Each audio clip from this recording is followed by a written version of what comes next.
In a part of the world that knows so much poverty and misery, the island republic of Sri Lanka has been a beacon of hope. Blessed with a magnificent climate, breathtaking scenery, and an abundance of natural resources, this nation of 15 million people has shown the world an example of sound development. But in recent months, the calm of this beautiful land has been shattered. Tensions between rival elements of the Tamil and Sinhalese populations have boiled over into violence and civil strife. Even here, in a land that should be a tropical paradise, human beings find it impossible to live together in peace.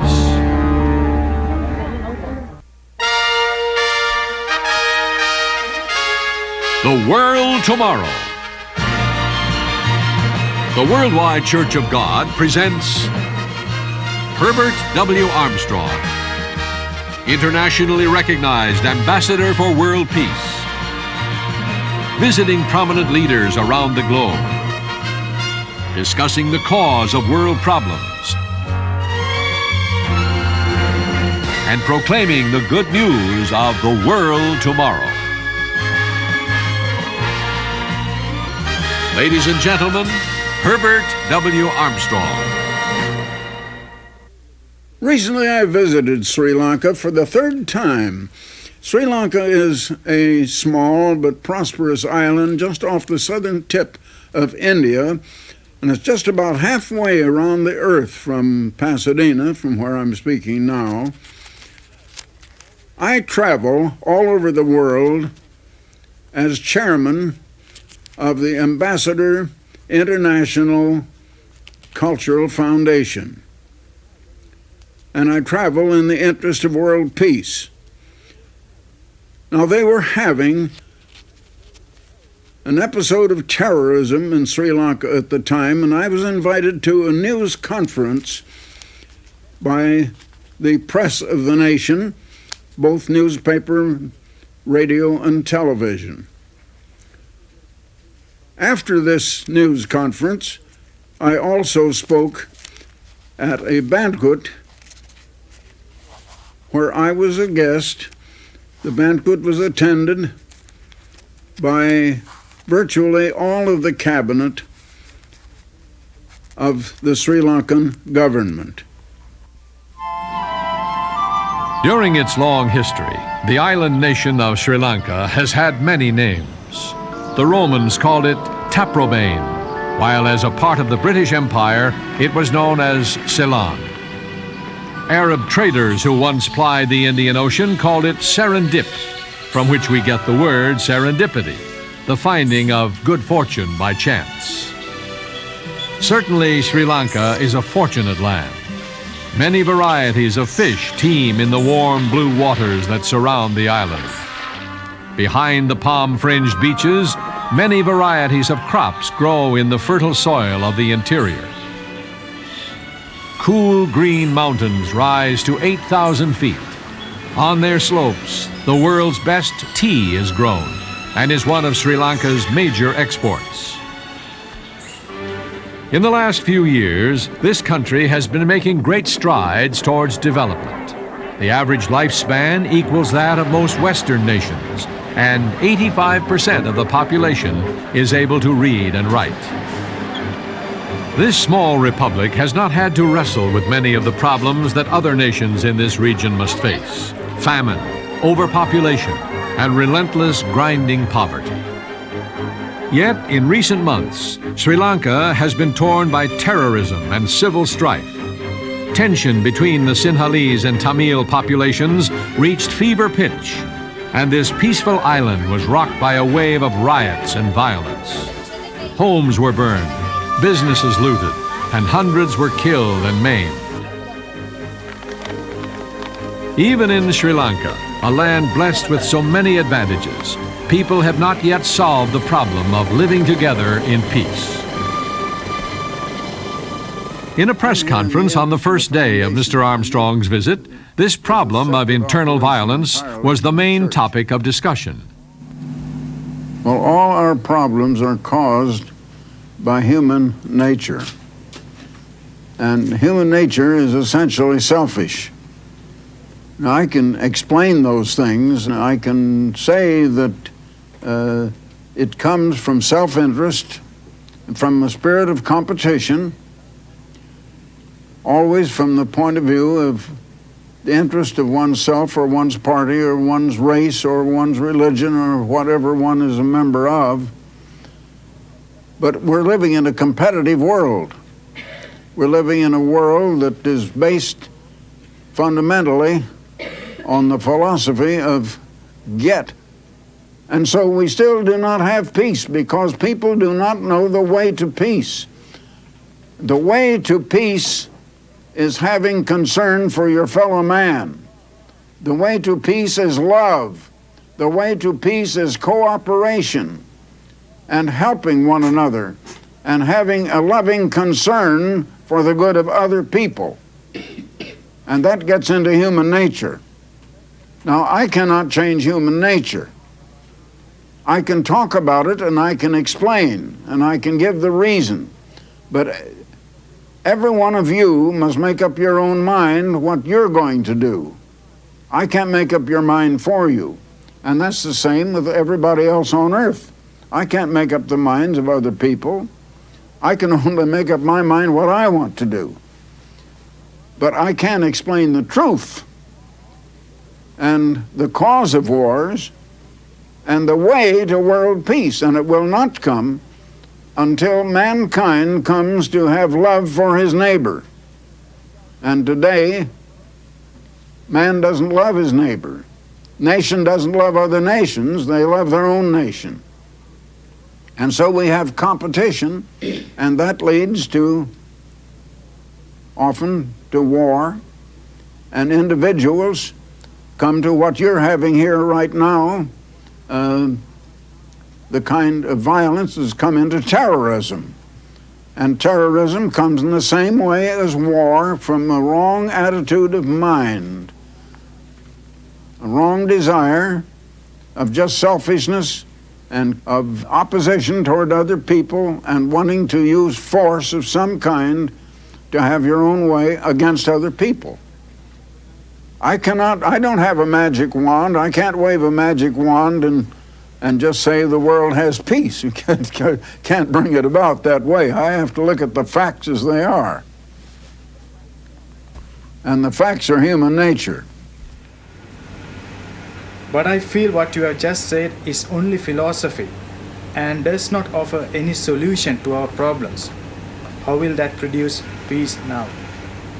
It won't produce peace now. I'm just telling you the facts that what will produce peace. And I say to you that we human beings are not going to produce peace. I think that all religions, at least, know that there is a higher power. Many of them don't know what that higher power is. They don't have it defined, perhaps, because they don't know. But there is a higher power, and that higher power is going to have to come and bring us peace. We're not going to bring peace, but the great Creator, God, is going to have to intervene and bring us peace if He has to force it upon us. And that's the way peace is finally going to come. As for Sri Lanka, we have prayed to God to solve our ethnic problem. But I don't think even God can promote peace in this country. I say to you that God could intervene right now. But that is not His will to do that, and He is not, I can tell you that, He is not going to intervene right now. He's going to let us learn some lessons. Human beings do not know that they should love their fellow man. And so we go about loving our own selves instead of our fellow man. And God is going to let us punish ourselves and bring about wars and kill so many people. It will come to the place where we would destroy every man, woman, and child on the face of the earth. The weapons of mass destruction now exist. The United States has them, the Soviet Union has them, France has them, China has them. Other nations are beginning to have nuclear weapons. And a nuclear war could erase all human life from this earth. And conditions are going to come, and men are going to go on fighting one another, and men are going to go on. I can't change their minds, and no other man can change their minds. And men are going to have to learn that lesson. They're going to come to the place where they would destroy the last man and woman and child on earth. Then the supreme God is going to intervene before that happens. And he is not going to intervene until we learn our lesson. Humanity won't learn. I can tell you the way to peace, but you won't believe me. You men right here won't believe me. The world won't believe me. And I can't bring peace unless you would believe me, and you won't. I'm speaking very plainly. I represent that higher power. And I know what he proposes. And I know what he is going to do. And he won't do it until we have punished ourselves to the place where we're willing to submit to him. The trouble is, neither side in this problem that you're having here right now is willing to submit to that higher power. And as long as you won't, you're going to fight and have trouble. And we're going to have to come to the place where we have to rely on him to do it for us. During his visit to Sri Lanka, Mr. Armstrong visited the Mahaweli Development Project. This irrigation and hydroelectric system will control the water of the Mahaweli Ganga, the country's longest river. This is an age-old dream of Sri Lanka's rulers. When completed, the system of dams and reservoirs will open up 1 million acres of land for cultivation. Preparations are underway to resettle thousands of poor and landless families on these new croplands.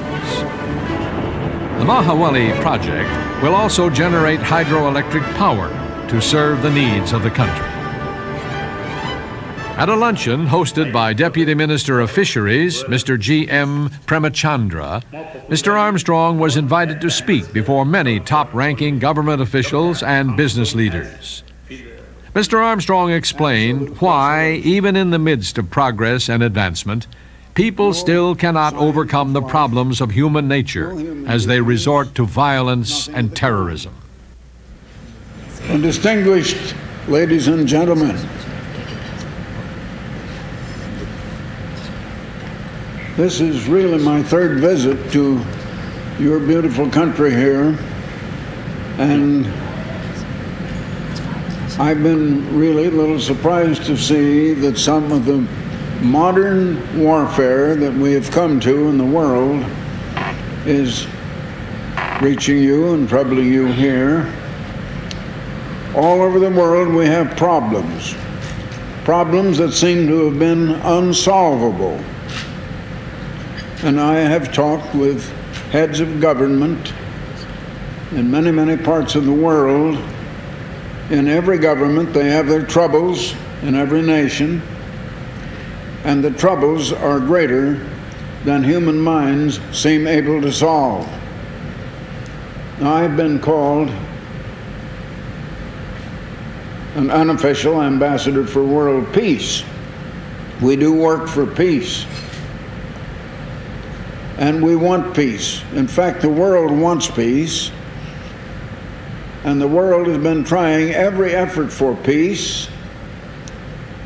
In my lifetime, when I was a young man, the United States President Woodrow Wilson wanted to have peace, and he had the idea of a League of Nations. But the organization established didn't have any teeth. It could propose things, but it couldn't enforce what it imposed or what it suggested on any nation. And nations continued to be selfish World War I was supposed to be the war that would end all wars. There was never going to be another war. And that peace, if we could have called it that, had just come of age at about 21 years when World War II broke out. World War II, once again, was to be the war to end all wars. But it didn't end wars. There have been dozens of wars ever since World War II in 1945, when it ended. But the methods of warfare seem to keep changing. And now another type of warfare is blossoming out in the world and exploding all over here and there, and that is terrorism. That is the latest form of warfare, and that is individual, and it breaks out in dozens and hundreds of places anywhere. Now, why do we have such a world?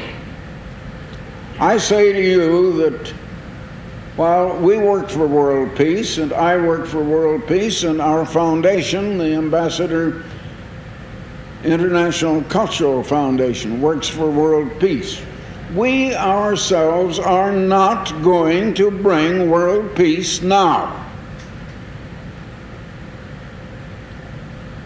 To think that we can bring world peace immediately is wishful thinking.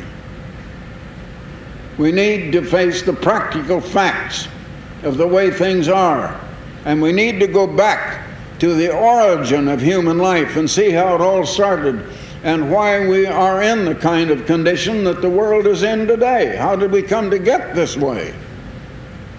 Today, it seems that human beings look at the effect and see the trouble, and they try to work with the effect and cure the effect instead of looking at the cause and what caused the condition in the first place and changing the cause.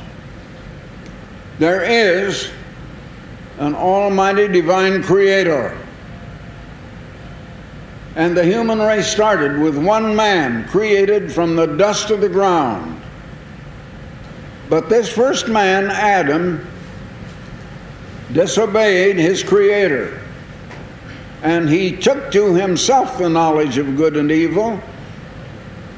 He took to himself self-reliance, to rely on himself, and not to rely on, but to reject his creator. Now, his firstborn son relied on himself. He got into a war with his brother and killed his brother. And humans have been doing that ever since. Because humans in self-reliance are essentially and innately selfish. And so mankind started out with one type of philosophy of life. We might say that, broadly speaking, there are two philosophies of life. Only two ways, broadly speaking, and one I like to simplify to its most simple terms. One is the way of give. Now, that's the way of outflowing love and consideration for the good and welfare of others, of having concern for the welfare, the comfort, and the good of other people. And I call that the way of give, to make it simple. The opposite way is the self-centered way that I call get. And this world has been on the get principle for 6,000 years, ever since this first man decided to just take to himself all the knowledge and self-reliance and to rely on himself alone. Now, the trouble with the human race is it has been relying on the human mind and on human beings who are innately selfish. And that is the way of competition and strife against others. That is the way of jealousy and envy against others. That is the way of hostility against others instead of love and cooperation and outflowing concern for the good of others. And that is the way humanity has developed. And this idea of competition, of hostility, and of wanting to just acquire, to get, to receive for itself, has come down to our complex society today. Now today, we're in a world wherein, especially in this 20th century, and more especially even the last half of the 20th century, we're in a time of awesome progress, of the great human accomplishment. But all that progress and all of that accomplishment is in the field of materialism, of things that man can do in the handling of matter. But when it comes to the field of man dealing with his fellow man, there we have trouble. The whole world is in trouble, and the greatest minds in the world are unable to solve these troubles, because it's a case of mind dealing with mind, and a hostile mind dealing against other hostile minds is only increasing in trouble. So I say to you now, as a representative of that great Creator,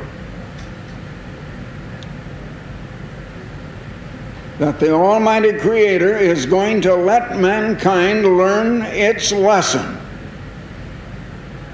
A nuclear world war is definitely going to be started and is going to come.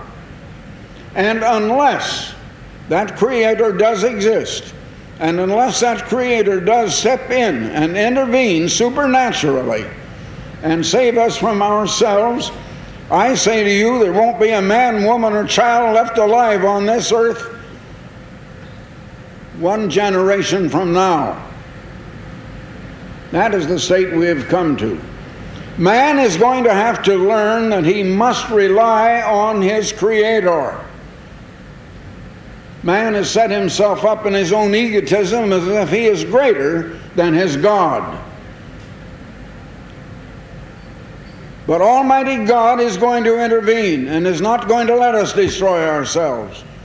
He's going to let us come to the place where we realize how helpless we are, where we realize that we are unable to solve our problems.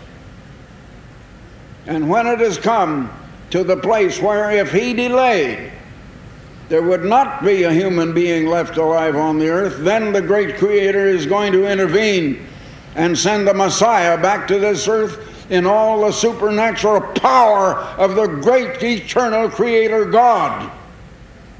Now, I can just give you that message. I think there are perhaps a majority of people on the earth will never believe that message. I don't ask you to believe or anything of the kind. I just tell you, you have been told. And that's the extent of my obligation and my calling. In the meantime, however, I think we should do whatever we can do for peace, and whatever our Ambassador Foundation can do to help you people here. We will certainly want to help and to cooperate. We're here for peace. We're here to help in the way for peace as far as we poor humans can see our troubles and have that kind of peace. But I want to say to you that reliance on the Creator is the only way out in the end. Thank you very much, ladies and gentlemen.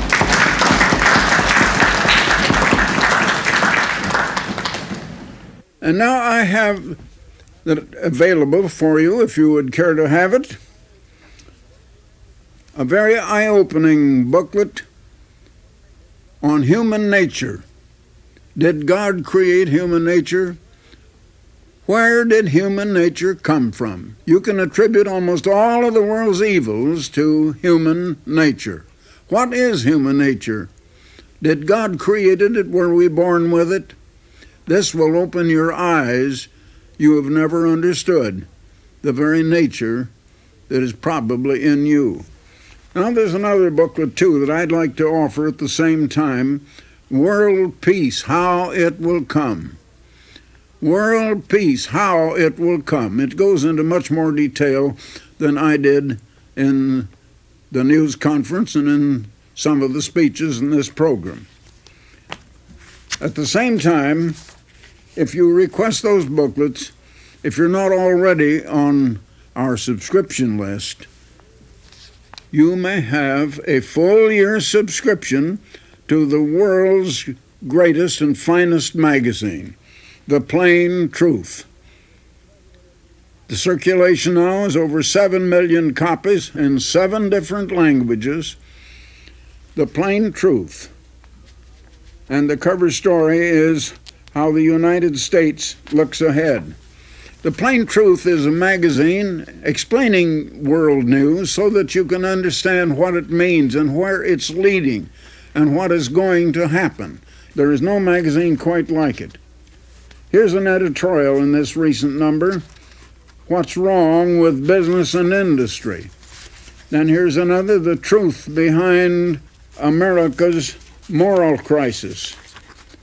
Here's another article on the family and God's plan for mankind. The family, what does that mean to our civilization? Here's another, Do the Dead Know What the Living Are Doing? Many want to know that and do not understand. Here's another article, Canada's Troubled Economy. Now another article, What's Prophesied for Russia and China? And there are other articles even beside those in this same issue. Now you may have that in these booklets, the one on human nature, the one on world peace, how it will come. There's no charge whatsoever, no obligation, no one will call on you. We do not ask for money. There will be no follow-up asking for it. The address is just Herbert W. Armstrong, Pasadena, California. Herbert W. Armstrong, Pasadena, California, 91123. Or go to the telephone right now. It's a free call, 800-423-4444. That is 800-423-4444. So until next time, this is Herbert W. Armstrong. Goodbye, friends. For the free literature offered on this program, write Herbert W. Armstrong, Pasadena, California, 91123. In Canada, Box 44, Vancouver, BC. Or in the continental United States, including Hawaii, you may call this toll-free number, 1-800-423-4444. In Alaska, call Collect 818-304-6111. If the lines are busy, please try again. The preceding program and all literature were produced and sponsored by the Worldwide Church of God.